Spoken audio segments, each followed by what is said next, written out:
Good day mga ka-sports natin dyan!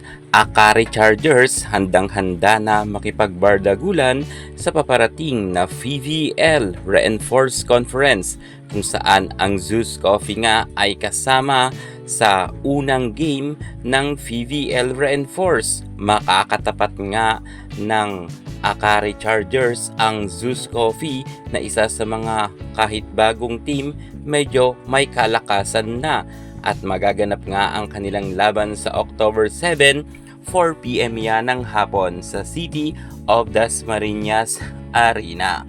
Malakas rin ang Akari kung tutusin, nag-improve na nga sila. Kung kaya medyo may laban nga sila sa Zeus Coffee. Magandang bakbakan to. At pagkatapos naman ito, susundan nga ng Creamline Cool Smashers kontra naman sa Akari Chargers sa October 11 naman yan at 6:30 p.m. yan ng hapon.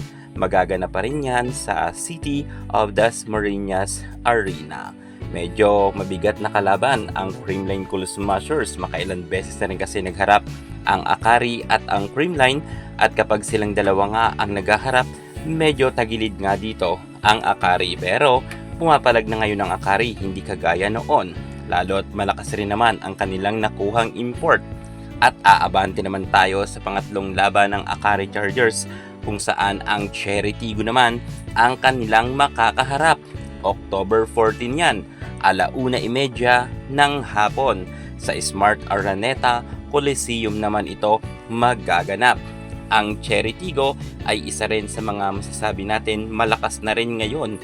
Kung noon ay mabilisan ngang napapaluhod ang Cherry Tigo, ibahin na ninyo ngayon dahil lahat ngayon mga players ng Cherry Tigo ay pumapalag na, lalo na ang kanilang mga rookies. Pero syempre, ang Akari rin ay isa sa mga masasabi rin natin na medyo lumakas na rin na team, kaya mukhang match na match nga sila ng Cherry Tigo. At pagkatapos naman makalaban nila ang Cherry Tigo, aabante naman tayo sa October 23, 4 p.m. ng hapon. Petrogas Angels naman ang kanilang makakaharap.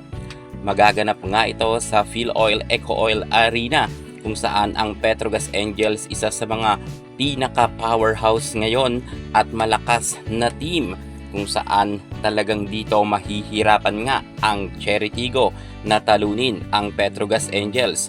Dadaan nga sila sa butas ng karayom bago nila mapatiklop ang Petrogas Angels. Malakas ang Angels kung tutuusin kung ikukumpara natin sa Akari Chargers. Pero syempre, papalag rin naman dito ang Akari.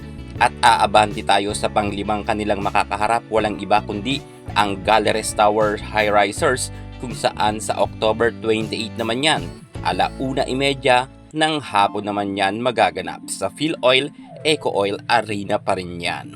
Well, hindi man ganoon kalakasan ang team ng Galleries Tower High Risers, pero hindi pwedeng maliitin ito ng Akari dahil sa kasalukuyan ay medyo pumapalag na rin nga ang nasabi nating Galleries Tower, at lalo na malakas rin ang kanilang nakuhang import. So yun ang mga ka-sports natin dyan, ang mga makakaharap nga ng Akari Chargers. Uulitin ko: Zeus Coffee, Creamline Cool Smashers, Cherry Tigo, Petrogas Angels, and Galleries Tower High Risers. 5 team ang kanilang makakasagupaan. Makalusot kaya ang Akari? Kung sa tingin nyo kayang-kaya makalusot ng Akari, comment na kayo sa baba. Yan muna ang pinaka-latest natin sa mundo ng volleyball. Thank you so much. God bless.